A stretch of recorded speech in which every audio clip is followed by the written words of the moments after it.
Hello students. So today start a new chapter. First we complete our syllabus for physics. So we start our third chapter in physics, that is electricity. And so let's start with this topic, electricity. So first of all, what is electricity? Electricity is basically invisible.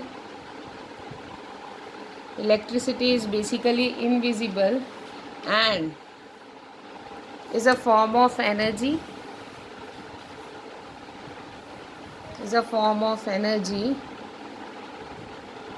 that comes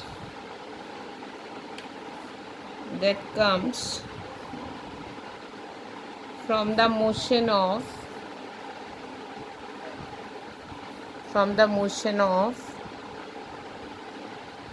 tiny particles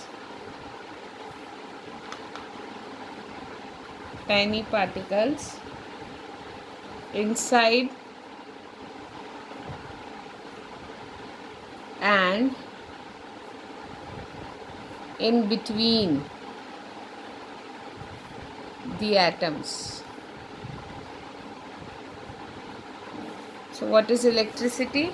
Electricity is a invisible form, हमको दिखती नहीं है ये, और and it is a form of energy that comes from the motion of tiny particle inside and in between the atoms.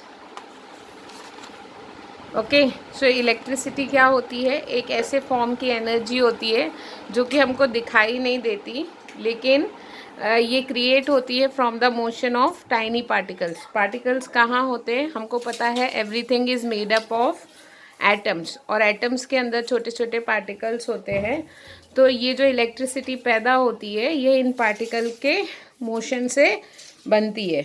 Okay, तो in electricity first we start a topic from charge. So our first topic in this chapter is charge. Let's start with charge.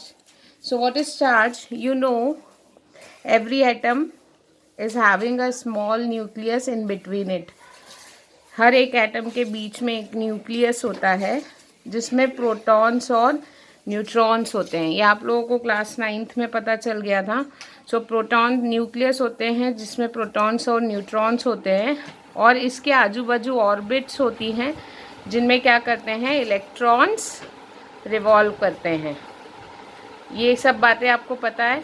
तो basically एक atom जो होता है वो electrically neutral होता है. क्या होता है? Electrically neutral. Atom is electrically neutral. तो एटम क्यों इलेक्ट्रिकली न्यूट्रल होता है? क्योंकि इसके पास जितने पॉजिटिव चार्ज होते हैं, basically charges are of two types के चार्जेस होते हैं. एक होता है पॉजिटिव चार्ज और दूसरा होता है नेगेटिव चार्ज. पॉजिटिव चार्ज जो होता है बेसिकली हम उसको क्या कहते हैं, जो पॉजिटिव चार्ज होता है उनको हम कहते हैं प्रोटॉन्स, और जो नेगेटिव चार्ज होते हैं उनको हम क्या कहते हैं, इलेक्ट्रॉन्स. दोनों के ऊपर सेम चार्ज होता है. चार्ज की वैल्यू दोनों पे सेम होती है, बस साइन अलग होता है. तो the value of charge in each particle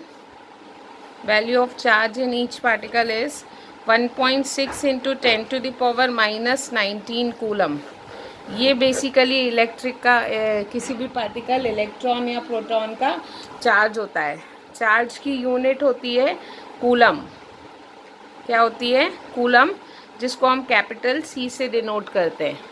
तो बेसिकली हम लोगों को चार्जेस कहाँ पता चले? एक एटम के अंदर पॉजिटिव चार्ज भी होते हैं, नेगेटिव चार्ज भी होते हैं. कोई भी एटम इलेक्ट्रिकली न्यूट्रल क्यों होता है?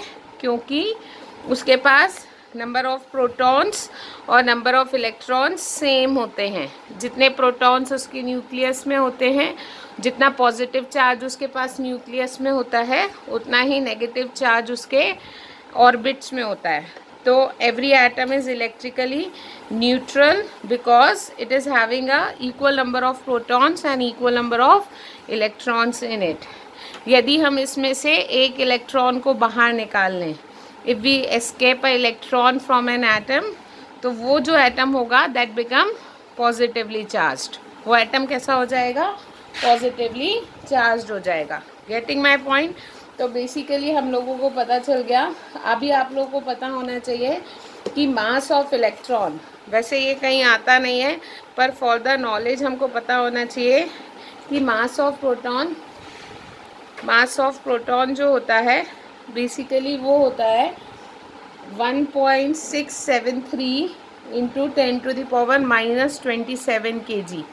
मास ऑफ न्यूट्रॉन जो होता है, न्यूट्रॉन एक ऐसा पार्टिकल है जिस पे कोई चार्ज नहीं होता, it is a chargeless particle. और ये जो न्यूट्रॉन का मास होता है वो थोड़ा सा प्रोटॉन से ज़्यादा होता है, 1.675 इंटू 10⁻⁻27 kg। तो ऑलमोस्ट ये सेम ही होता है। मास ऑफ इलेक्ट्रॉन जो होता है वो बहुत कम होता है।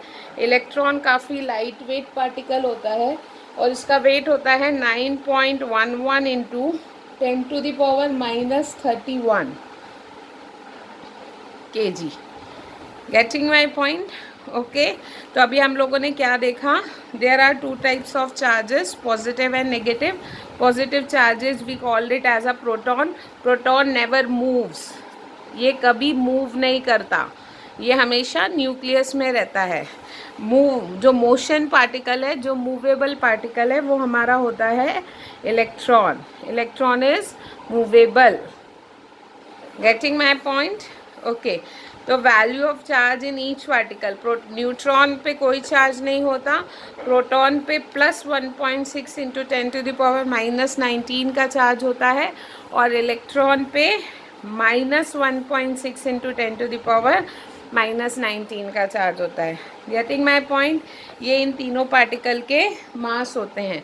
अब क्या होता है, यदि कोई भी एटम, यदि मान लीजिए इसके पास 8 प्रोटॉन्स हैं और इसके पास 8 इलेक्ट्रॉन्स हैं और इसमें से ये एक इलेक्ट्रॉन बाहर लूज़ कर देता है, if it is losing a electron, तो अभी इसके पास कितने बचेंगे? इसके पास 8 प्रोटॉन बचेंगे लेकिन 7 इलेक्ट्रॉन्स बचेंगे। तो अभी इसके पास प्लस चार्ज ज़्यादा है, तो ये जो एटम हो जाएगा इट बिकम पॉजिटिवली चार्ज्ड। ये पार्टिकल कैसा, ये एटम कैसा हो जाएगा? पॉजिटिव चार्ज हो जाएगा। क्यों? क्योंकि इसके पास 7 इलेक्ट्रॉन हैं और प्रोटॉन ज़्यादा हैं। प्रोटॉन अपनी जगह पे हैं, प्रोटॉन कभी मूव नहीं करते। Getting my point? उसी तरीके से ये जो इलेक्ट्रॉन निकला था ये किसी और एटम के पास चला जाए जिसके पास 9 प्रोटॉन हैं, 9 इलेक्ट्रॉन हैं, लेकिन +1 हो गया, एक कहीं से आ गया, तो अभी इसके पास 10 इलेक्ट्रॉन हो गए, अब इसके पास नेगेटिव चार्ज ज़्यादा हो गया, तो ये जो बॉडी होगी ये नेगेटिवली चार्ज्ड हो जाएगी। तो बेसिकली हम किसी भी इलेक्ट्रिकली न्यूट्रल बॉडी को चार्ज कर सकते हैं। We can charge any body. How we charge any body? We can charge any body by adding और by removing electrons from it. हम उस बॉडी में से, उसके एटम में से, उस बॉडी के एटम्स में से कुछ इलेक्ट्रॉन्स या तो निकाल लेते हैं या डाल देते हैं जैसे। लेकिन ये प्रोसीजर करने के लिए हमको energy neither created nor destroyed, है ना। एनर्जी कभी क्रिएट भी नहीं होती और कभी डिस्ट्रॉय भी नहीं होती। इसलिए हम लोगों को अगर इलेक्ट्रॉन को किसी भी बॉडी से इजेक्ट आउट करना है, बाहर निकालना है, तो हमें उसे एनर्जी देनी पड़ेगी, हमें वर्क डन करना पड़ेगा। Work done is a form of energy, तो हमें उस बॉडी पे वर्क डन करना पड़ेगा। हम कैसे भी कर सकते हैं, जैसे फॉर एग्जांपल यदि मान लीजिए आपके पास एक पेयर है, जैसे कि व्हेन वी रब अ ग्लास रॉड, हमारे पास एक ग्लास रॉड है, this is a glass rod, ये कांच की रॉड है। इस ग्लास रॉड को, ये पर्टिकुलर पेयर में होता है, ऐसे हर किसी में नहीं होगा, देयर इज़ अ कॉम्बिनेशन। और हमारे पास एक सिल्क क्लॉथ है। यदि हम इन दोनों को क्या करते हैं, रब कर रहे हैं, यानी वर्क डन कर रहे हैं, हमारी मेहनत लग रही है, तो हम एनर्जी दे रहे हैं। तो यदि हम सिल्क को ग्लास की रॉड पे क्या करते हैं, रब करते हैं, तो आप देखोगे इन दोनों के बीच में rubbed with this, and when a glass rod is rubbed with silk cloth and ebonite, ebonite एक मटेरियल है, ebonite, ebonite rod is rubbed with woollen cloth. हम इसको किससे रब कर रहे हैं, वूलन क्लॉथ से रब कर रहे हैं। तो आप देखोगे ये जो दोनों रॉड होती हैं, then this two rod attracts each other. पहले नहीं कर रही थी, लेकिन जब हमने इनको रब किया तो देखोगे आप इन दोनों रॉड्स के बीच में क्या पैदा हो जाता है, अट्रैक्शन पैदा हो जाता है। ऐसा क्यों होता है, क्योंकि जब हम ग्लास रॉड को सिल्क से रब कर रहे थे तो इस पे एक चार्ज आ जाता है पॉजिटिव, यानी ग्लास रॉड से निकल के इलेक्ट्रॉन्स किसके पास चले गए, सिल्क के कपड़े के पास। इसलिए ग्लास रॉड क्या बन गई, पॉजिटिवली चार्ज्ड बन गई। एंड जो एम्बर, यदि हमने इस एबेनॉइड को इस वूलन क्लॉथ से रब किया था तो इस पे आ गए थे नेगेटिव चार्ज, मतलब वूलन क्लॉथ से निकलकर इलेक्ट्रॉन्स कहाँ आए थे, इस एबेनॉइड रॉड के पास। और जब हमने इन दोनों रॉड को ऐसा आसपास लाके देखा तो वो दोनों एक दूसरे को क्या कर रहे थे, अट्रैक्ट कर रहे थे। Getting my point. तो हमने एनर्जी किस फॉर्म में प्रोवाइड करी, हमने एनर्जी प्रोवाइड करी बाय रबिंग। तो इस तरीके से हम किसी भी फॉर्म में एनर्जी प्रोवाइड कर सकते हैं। उन एनर्जी प्रोवाइड करने से कोई भी इलेक्ट्रिकली, पर्टिकुलर केस में, पर्टिकुलर सिचुएशन कंडीशंस के साथ कोई भी बॉडी इलेक्ट्रिकली चार्ज्ड हो जाती है। जैसे आप कभी कभी देखते हो, हम प्लास्टिक की चेयर पे बैठते हैं, हमको करंट लगता है, तो क्या होता है, उसमें चार्जेस क्रिएट हो जाते हैं और वो चार्जेस हमारी बॉडी से होते हुए अर्थ में ट्रैवल करते हैं, क्योंकि हमारी body is a, human body is a good conductor of electricity. Human की बॉडी क्या है, गुड कंडक्टर ऑफ इलेक्ट्रिसिटी है। Getting my point, okay. तो इस तरीके से हम किसी भी बॉडी को चार्ज कर सकते हैं। तो यहाँ पे अब हम लोगों को देखना है what are the properties of charges, charges की प्रॉपर्टी क्या होती है। तो अभी मैं आप लोग को बता रही हूँ property of charges, properties.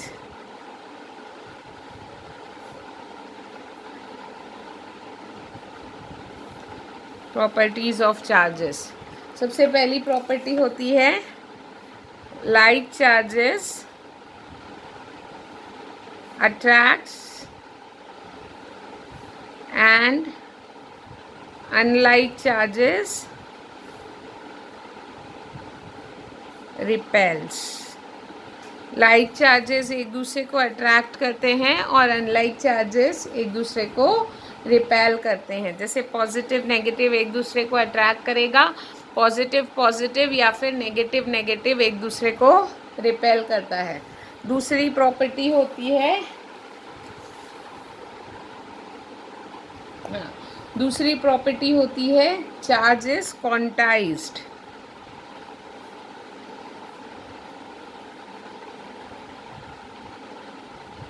Charge is quantized मतलब हमने क्या बोला, बेसिकली मान लीजिए ये एक बॉडी है, इसके पास 10 इलेक्ट्रॉन और 10 प्रोटॉन थे, यस और नो, ओके। तो अभी इसके पास 10 इलेक्ट्रॉन 10 प्रोटॉन थे, ये इलेक्ट्रिकली न्यूट्रल था, ओके। तो अभी मैंने जब इसके पास इससे एक इलेक्ट्रॉन रिमूव कर दिया, -1 इलेक्ट्रॉन, एक इलेक्ट्रॉन रिमूव कर दिया, तो अभी ये बॉडी के पास 10 प्रोटॉन्स और 9 इलेक्ट्रॉन्स बच गए, यस और नो। इस बॉडी के पास 10 प्रोटॉन्स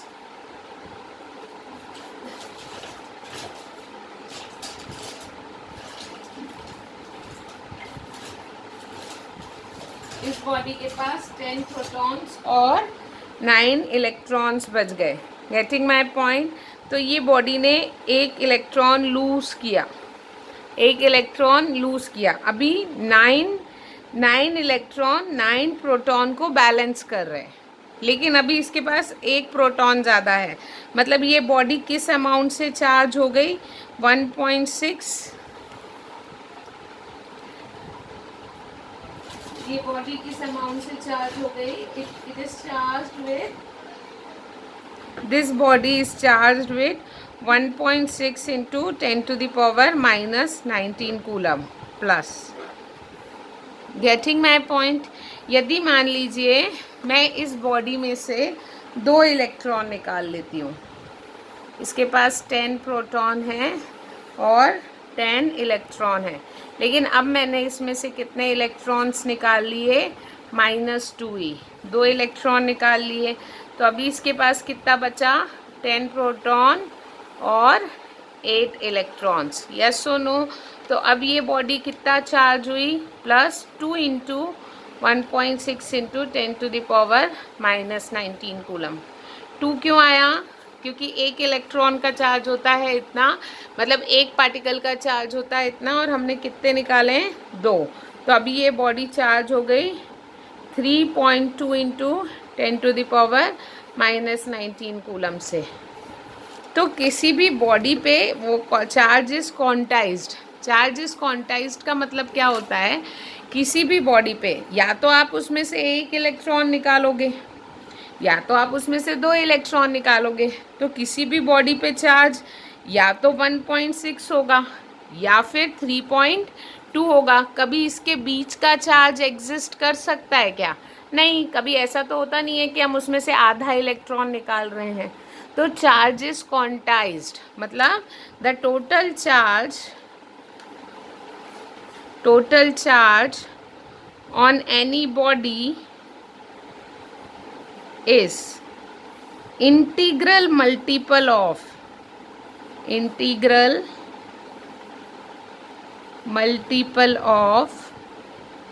बेसिक चार्ज E। मतलब किसी भी बॉडी पे जो चार्ज होता है वो n इंटू ई होगा। n is what? जितने नंबर ऑफ पार्टिकल्स हम उसमें से निकाल रहे हैं, नंबर ऑफ पार्टिकल्स। और what is E? E is 1.6 into 10 to the power -19। Getting my point. तो किसी भी बॉडी पे इतना ही चार्ज हो सकता है। n या तो 1 होगा या 2 होगा या 3 होगा या ऐसा, कभी भी 1.2 1.3 ऐसा नहीं हो सकता। Getting my point. तो हमारी सेकेंड प्रॉपर्टी क्या हुई? Charge is quantized. ओके। तीसरी प्रॉपर्टी होती है, the third property is charge is neither created nor destroyed। Charge can, कहीं से नया चार्ज नहीं बनता है। Charge can neither be produced and destroyed. Getting my point. but it only transfer. यदि एक इलेक्ट्रॉन कहीं से निकला है तो ऑब्वियसली वो इलेक्ट्रॉन किसी ना किसी बॉडी ने गेन किया है या किसी ना किसी बॉडी ने लूज़ किया है, कहीं से भी नया चार्ज बन के नहीं आता है। Charge is additive. This is fourth property. Charge is additive. Charge is additive मतलब क्या होता है? Total number of individual charges, है ना। जैसे मान लीजिए ये पूरी बॉडी है, इस बॉडी पे बहुत सारे एटम्स हैं। एक एटम ने 2 इलेक्ट्रॉन लूज़ किए, एक एटम ने 1 किया, एक एटम ने 5 किए, एक एटम ने 6 इलेक्ट्रॉन लूज़ किया, एक एटम ने इलेक्ट्रॉन ले लिए। तो इस पूरी बॉडी पे कितना चार्ज आएगा? पहले तो Q इज इक्वल्स टू कितने दिए? 2 3 8 8 + 6 इज 14 इलेक्ट्रॉन दिए। 14 इंटू E, ये उसमें से गया चार्ज। गया, यानी इलेक्ट्रॉन लूज किए हैं, इलेक्ट्रॉन दिए हैं, तो इलेक्ट्रॉन देना मतलब +14 ई। और कितना उसके पास चार्ज आया है 3, तो मतलब 3 इंटू ई। तो ये क्या हो जाएगा, Q is equals to 14, E common ले लेते हैं, 14 माइनस 3 इंटू ई। तो कितना हो गया 14 माइनस 3 यानी कि 11 इंटू ई, यानी कि 11 इंटू 1.6 इंटू 10⁻⁻19 कूलम। ऐसा चार्ज ऐड होता है विथ साइन। जब देते हैं तो उतना प्लस होता है और जितना वापस लेते हैं उतना माइनस होता है। तो ये एक प्रॉपर्टी होती है charge is additive. Last property होती है charge remains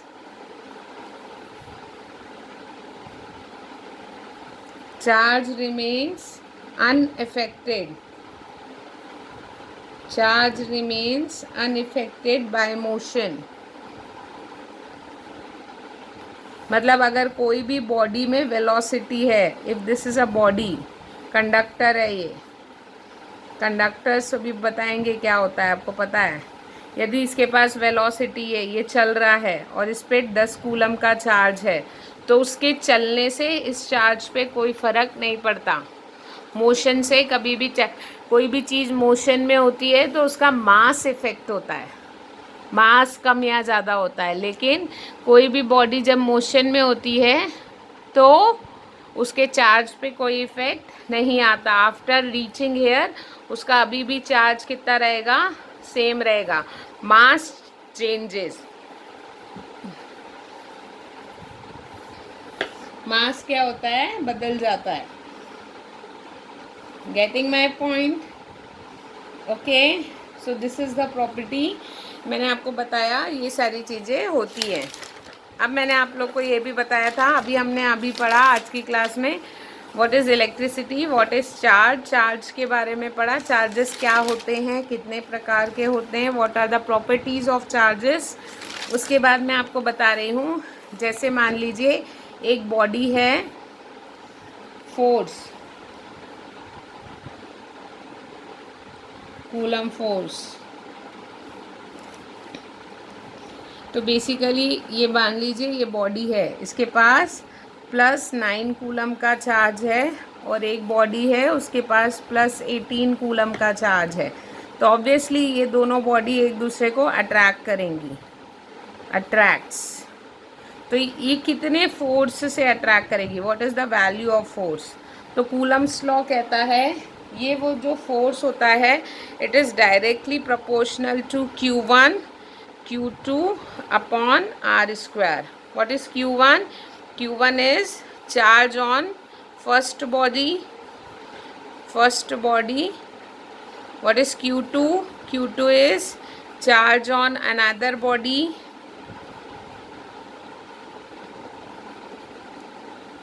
And what is R? R is the distance between them. ये दोनों चार्ज जितना एक दूसरे से ज़्यादा दूर होंगे उतना अट्रैक्शन फोर्स कम होगा, इन्वर्स रिलेशन है। Getting my point? जितना दूर होंगे उतना एक दूसरे को कम अट्रैक्ट करेंगे, जितना पास में होंगे उतना ज़्यादा अट्रैक्ट करेंगे। जितना ज़्यादा चार्ज होगा इन दोनों पे उतना ज़्यादा फोर्स ऑफ अट्रैक्शन भी ज़्यादा होगा। ये प्रोपोर्शनैलिटी कांस्टेंट का साइन होता है। जब हम ये हटाएंगे तो यहाँ पे एक कांस्टेंट आएगा, दैट इज़ K, एक कांस्टेंट है। तो Q1 Q2 upon R², this is the value of force. Force की यूनिट क्या होती है, this constant K depends on medium, कि वो दोनों बॉडी कहाँ रखी है, इसके बीच में क्या मीडियम है, हवा है, पानी है, क्या है, उस पर डिपेंड करता है। गेटिंग? एंड दूसरा डिपेंड करता है system of unit chosen. System of unit chosen मतलब हम Q1 Q2 किस में ले रहे हैं। जैसे अभी हम SI यूनिट में लेते हैं, ये दोनों कूलम हैं और इनके बीच की डिस्टेंस हम किस में लेंगे, मीटर्स में। आर की वैल्यू। तो ये के की वैल्यू डिपेंड करती है इन दो बात पे।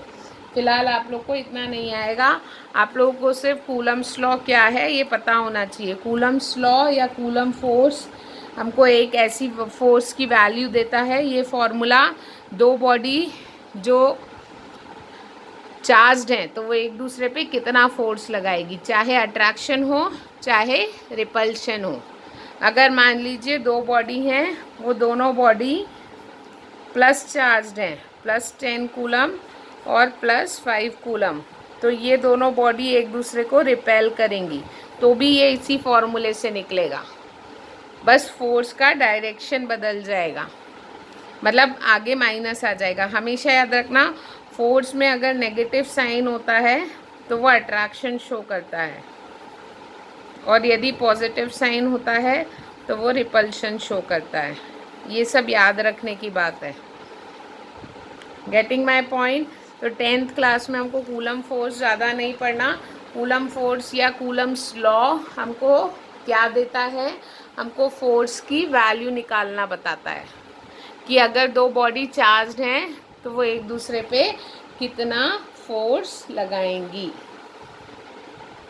Getting my point? Okay okay, so this is the.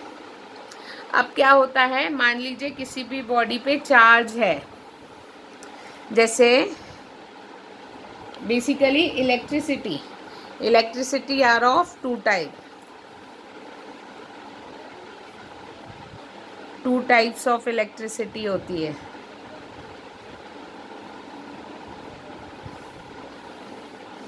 एक होती है स्टैटिक इलेक्ट्रिसिटी। स्टैटिक इलेक्ट्रिसिटी मतलब ये बॉडी है when charges are at rest. मान लीजिए ये बॉडी है, इस पे 10 कूलम का चार्ज है और ये रखी हुई है, दिस इज़ एट रेस्ट। तो इसके कारण जो भी चीज़ें होती हैं, मतलब ये बॉडी है, एक चार्ज्ड बॉडी है, रखी हुई है, वो अपने आजू बाजू एक इलेक्ट्रिक फील्ड बनाएगी। उस इलेक्ट्रिक फील्ड में क्या क्या होगा, जो हम इस बारे में पढ़ते हैं वो सब कौन से टॉपिक के अंदर आता है, स्टैटिक इलेक्ट्रिसिटी के अंदर। ये हमको यहाँ पे अभी नहीं पढ़ना है 10th में। दूसरा टाइप का इलेक्ट्रिसिटी जो होता है वो होता है current electricity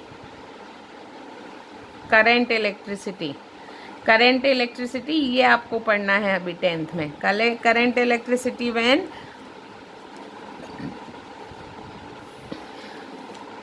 charges are in motion. Charges काय में हैं, मोशन में हैं। जैसे इलेक्ट्रॉन्स चल रहे हैं, एक वायर है, उस वायर के अंदर इलेक्ट्रॉन्स मूव कर रहे हैं। तो ये जो होता है when charges are in motion, तो उसके कारण when charges are in motion it become current. तो जो हमको इसके बारे में पढ़ना है, when charges are in motion, तो उसको हम कहते हैं करंट इलेक्ट्रिसिटी। क्या बोलते हैं? Current electricity. जब there is a flow of charge in a closed circuit.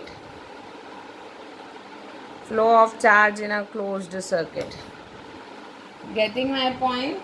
Okay, ठीक है। तो हमेशा याद रखो क्लोज्ड सर्किट मतलब जब वो सर्किट बंद हो, तो जहाँ पे electron, the direction of current, अच्छा चलो ये कल पढ़ेंगे। Okay, so this is basically 2 types of electricity, static and current electricity. तो आज हमने पढ़ा what are the charges and how many types of electricity is there. Getting my point? तो आज आप लोग को इतना पूरा करना है। Okay, so this is all about today. आप इसको और अच्छे से थ्योरी पढ़ के बुक से, सिर्फ मेरे नोट्स को कॉपी पेस्ट नहीं करना है। ये मैं बहुत